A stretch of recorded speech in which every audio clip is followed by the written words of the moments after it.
Marketing is a complicated endeavor. Many companies make mistakes during their marketing. And again, marketing is a science and an art. It's kind of like law school. Marketing is many things. Marketing is not one thing.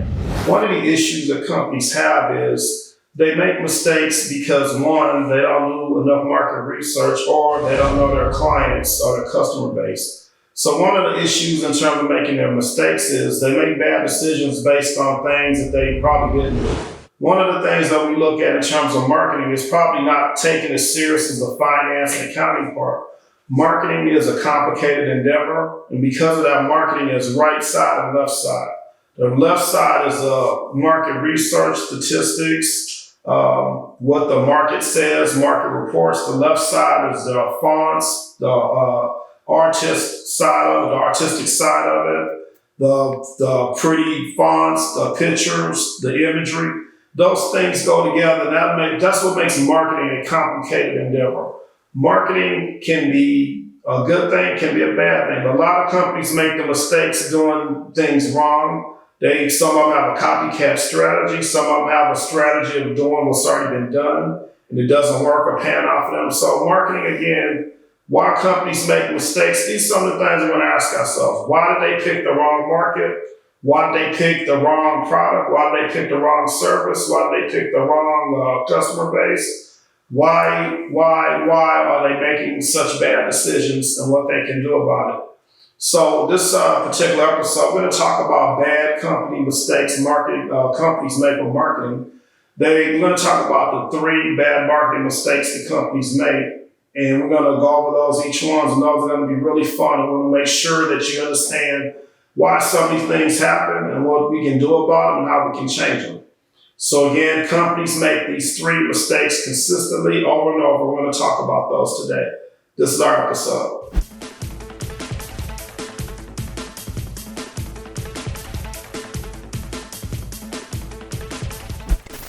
The Miles Report Confidential Docuseries is a 1-hour weekly docuseries that features topics about business challenges, mysteries, scams, business opportunities, and engaging topics. Hi, this is the Miles Report. We're going to talk about an interesting topic that's going to be of interest to most people in the business world.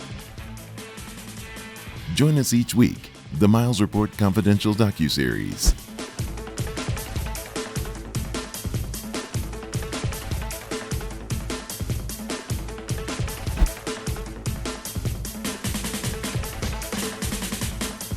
All right. One of the first mistakes, we'll talk about mistake number 1. Mistake number 1 is bad value proposition. Now, you're probably saying, what's a value proposition? Value proposition is what the firm is offering, or what the product is offering to the consumers that's already there, what's not there. Value proposition is one of the most important things in the arena of marketing. Value proposition is mainly what are you offering the customer that the other companies are not, or other products are not offering in terms of what your value you're providing to the consumer. One of those things is are you saving them money? Are you saving them time? Is your product easier to use? Are you saving them convenience? Are you combining things to where they're not doing things at many things instead of one thing? Now, many companies make the mistake with their value proposition. A lot of companies put out a product and see how it sticks to the wall. And one of the things is if you have a product, just because you have the product doesn't mean you're developing the product and everybody's going to want it. Now, what's the example of value proposition? Value proposition is if this company does this, your company should do that. Giving the company the same value proposition that the other company gave you is counterproductive. And again, as we have consumers or customers look at mind, how to appeal to their mind, how we try to appeal to them buying our product, you have to understand something. Consumers are hit with so many stimuli every day that your product may not stand out from 1 to 1,000 in the marketplace. So because they're saturated with so much stimuli, so many things out in the marketplace, your product may not stand out whatsoever. So when we talk about value proposition, let's look at one aspect of it, convenience. Well, product A has a product that takes a long time to put in use for the consumer. Let's look at, say, something like a computer. First, the consumer has to buy the computer. Then they have to learn how to use it. Then they have to learn how to use it for what they need it for. So the value proposition with that company is they just have the product, but they don't have anything to align with what the consumer's needs are. So your value proposition, which is a better deal, which is another word for value proposition is bigger and better deal, is how do I take the mistakes that the company A is making and our company B, how do I capitalize on those mistakes? So if you have a value proposition that's different from company A, what you could say is, I'm going to allow the customer not to have training, not have to have any part to where to learn the product. I'm going to already do that for them. All they have to do is open the box and turn it on and it's ready to go. That's the value proposition, is convenience. Now, finding out what your value proposition is also can also be a paradox in itself, because one, you have to know what consumers want and you have to understand what consumers need in terms of what they look for, and they look for value proposition. But let's say another one is money. Company A's product is $1,000, and most consumers will buy the product and kind of forced into it because the pricing is $1,000. So because that's what they're offering, they didn't consider the value proposition. You, company B, would say, okay, our value proposition is price. We're going to offer them a lower price with basically the same product. Maybe some of the bells and whistles are slightly different. So our value proposition is to save the customer money. So we have the value proposition. That's what's going to show in our advertising. Our product is just as good as the other companies. Our product is just as competitive, and you only spend half the money. So our value proposition is price. Consumers will come to you based on that because it's two things that people are driven by: value and price. Value is what you look for in a product, and price is what you pay. And those two things are not the same thing.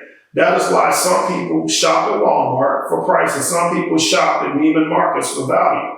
And those two things are mutually exclusive and they're not together. So another value proposition can be, let's try another one. We said convenience. So let's try, I would say, product singularity. The product can only be used with one thing. Your value proposition, if your company B, and again, company A's value proposition is, well, our product can only be used with one thing or one type of products. Well, company B, which is you're going to say, okay, if their product can only be used once, our value proposition should be, we want to offer them a product that can be used with other products. And again, that is not something that's just done overnight. It's very easy. It's probably easier said than done. So our value proposition for company B is to have our product being able to be used with other products that are not under our umbrella, but other products that we can be used for other things. And again, the issue of value proposition is one of the things that you want to be aware of is that what drives consumers to buy products. Value propositions are presented to them all the time. Value propositions are what makes the customer want to do business with you. If you don't have a strong value proposition, that can be a problem for you and an advantage for another customer or another company. So one of the things that you want to look at is, let's look at our competitors. What are their value propositions? Can we make our value proposition divergent? Can we make our value proposition the same?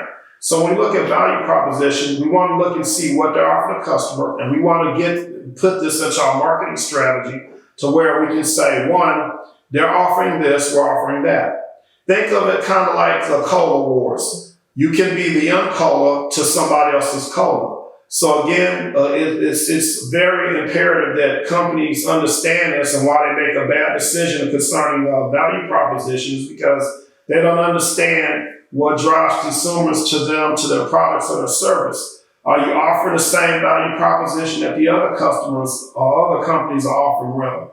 Are you offering a value proposition that people will jump ship and get on board with your company as opposed to somebody else's?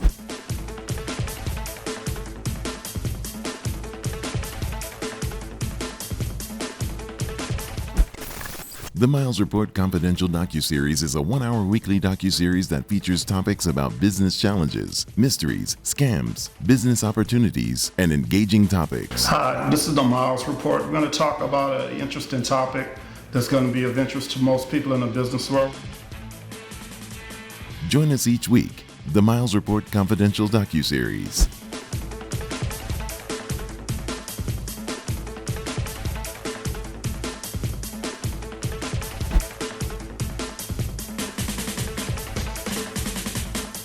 So I'm going to leave that with you. That's mistake number one, is bad value proposition. Mistake number two, the big mistake that companies make, is bad target market. What does that mean, bad target market? It means you're fishing in the wrong pond. Either your target market is not worth you pursuing it, or the target market is so broad that you can't get your foot in the door with the customer. Well, let's elaborate more on bad target marketing. A lot of times we have products that just do not have an appeal to consumers and may have appeal to a small number of consumers. Well, when you look at bad target market, is that market worth you pursuing? Is that market worth anything in terms of profitability? Is that market worth anything that will give you a return on your investment? And again, bad target marketing can be a crime. That's one of the crimes of marketing, is you have a bad target market. Now, the target market, when it's too narrow, that means that the people that you're targeting in terms of your target market have no appeal. It's not worth you pursuing them. They're so small. They're such a small part of the population that it's not worth you to manufacture a product to serve that market.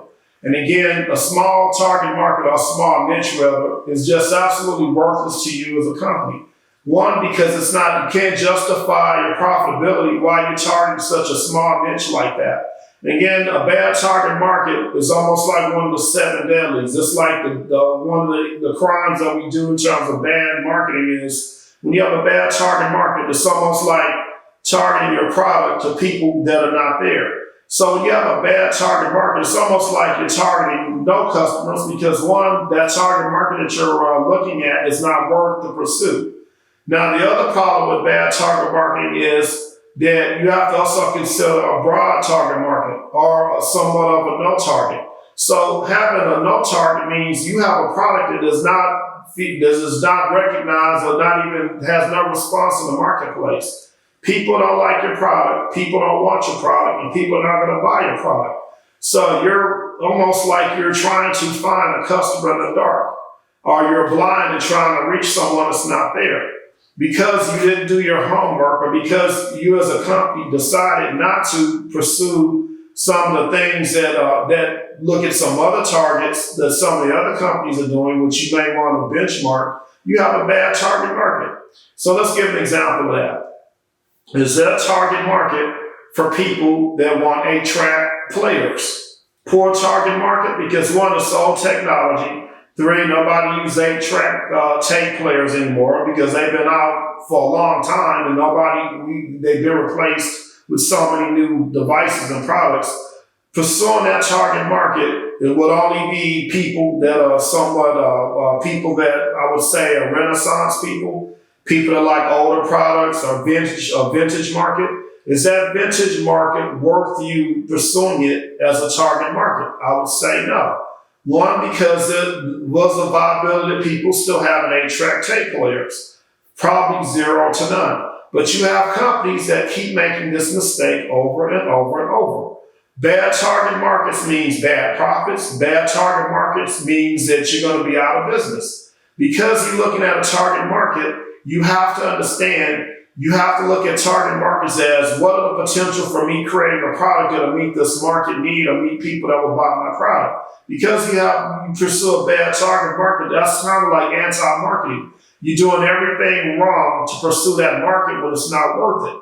Another issue with bad target marketing is you have a product that's either not perceived as useful to the target, to the people in the marketplace. And this kind of piggybacks on the previous mistake's value proposition.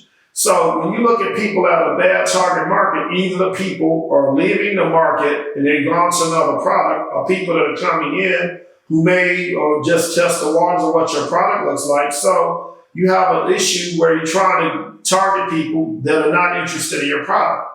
Why do companies do that? Companies do that for many reasons. one, lack of research. two, pursuing a target market that's probably declining or probably going to buy their product anyway. Or as we said, referred to earlier, people just don't want this product. So when we talk about target market, you have to be strategic in how you do that. And again, this is not something everybody's good at. This is not something everybody wants to do. But we have to understand, you have to have a good strategy, and you have to pick a good target market. And you don't have a good target market, you're going to be doomed to failure. And we have a graveyard full of many products and services that have failed, they're full of. So we talk about target market. Don't pick a bad target market. Pick a good target market to build your business or your product so you can be profitable. Picking a bad target market is almost suicide in terms of trying to get your product out to the marketplace. That product is not wanted. That product has no way of being successful. That product is not needed. That is mistake number 2, bad target market. Okay. Now, our last and most important mistake is number 3, market timing. There's basically 4 facets of this, and one of the things that we talk about with market timing is this the right time for the product? And we have companies firms that make this mistake all the time. So there are basically 4 aspects of having poor market timing. Okay, so you have to ask yourself, we have this on the matrix. One mistake is it the right product at the right time? What that means is this product is ready to go. This product, people want it, and you got the right product at the right time. And that's the perfect position to be in as a company because you have the perfect timing for your product. That is a total antithesis of a poor product timing. Because when you have the right product, you have the right time, you can't lose. If you have those 2 things working in your favor, you can reap the benefits of many profits and many return customers. So you have the right product at the right time. That is a win-win. Now, the next aspect of product timing is called wrong product, wrong time. Basically, you have a product that is just absolutely useless on the marketplace. It's just the wrong time, it's the wrong product. People don't want the product because it's the wrong time. Well, I alluded to earlier in mistake number 2, we talk about 8-track players, cassette players. Well, if you consider using that example for this market mistake, you have something called, the customers don't want the product and the timing is bad, so why invest in this product? Well, people are selfish. Sometimes people in companies don't want to fail. So they consider a wrong product at the wrong time is kind of a losing investment. You keep putting your money into this product and it's not gonna give you any return. It's just not the right product and it's the wrong time. It's the wrong product at the wrong time. And if you understand that, you will forever be a success because you understand the matrix of timing. It is a bad product. It is a bad time for it. You can't lose any worse than that. It's the totally antithesis of the first one, the right product at the right time. The opposite of that is the wrong product at the wrong time. So our third one is, these are kind of tricky. So you have the wrong product, right time. What that means is you have a product that people want, but they just don't want this product. Okay? One of the things that we have with the wrong product at the right time is, think of a product that can be ahead of its time. Think of a product that can almost be behind its time. Most likely, it happens with products that are at the wrong time. Okay? People want the product, they just don't want this product. So we consider the wrong product at the right time. They're looking for something better. They're looking for something different. They don't want this particular product. And they want this product, and they want something, they just don't want this product. So we consider those 3 options. Those are the things that you want to be aware of. The wrong product at the right time. Okay? So we have our last one, the right product, okay, and the poor time.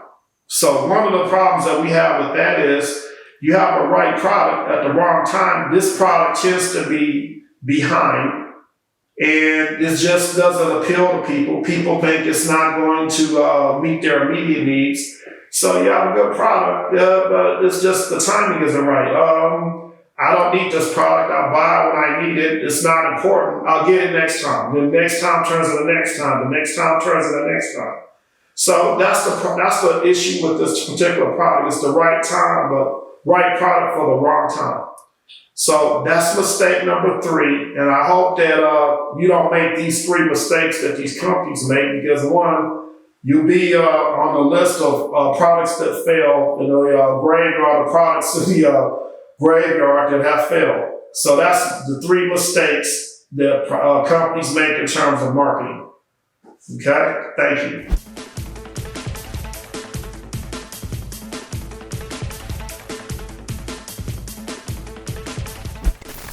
The Miles Report Confidential Docuseries is a 1-hour weekly docuseries that features topics about business challenges, mysteries, scams, business opportunities, and engaging topics. Hi, this is the Miles Report. We're going to talk about an interesting topic that's going to be of interest to most people in the business world.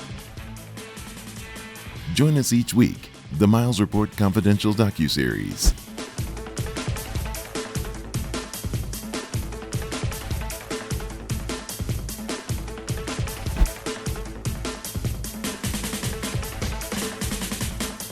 All right, that is the 3 marketing mistakes. I'm going to recap those for you. First marketing mistake is bad value proposition. Second marketing mistake is bad target market. And our last marketing mistake, which is one of the most important, is bad market timing or poor market timing. If you can manufacture a product, or if you present your product or service and be mindful of these 3 key mistakes that a lot of companies make, I think you'll be successful.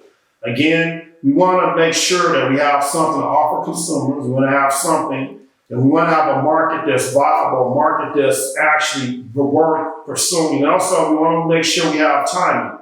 And a lot of those things are the 3 deadlies that kills companies, because they are not cognizant of those 3 major marketing mistakes. You want to make sure that you have something to offer people. You want to make sure you have something that people want and it has the right time. You also want to make sure that you're picking people that are a viable market for you to pick.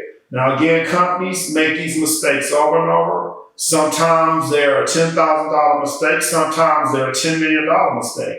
But if you understand those 3 key things, you will be successful in terms of any product that you want to launch, any product that you want to present to the marketplace.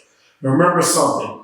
There are 2 things that you have to be aware of, that if whatever you do, does it cost you money, and is it worth you spending your money, and are you going to get your return on investment? If you can't answer those 2 or 3 things, then you're going to be in trouble. Again, those 3 mistakes are what drives a lot of companies into bankruptcy, and also products that are not accepted in the marketplace. So again, we presented the 3 deadly mistakes companies make in terms of marketing, and we like to share those with you. And hopefully you learned something from that today. Again, those are 3 major mistakes companies make with their marketing, and we presented that to you today. Thank you.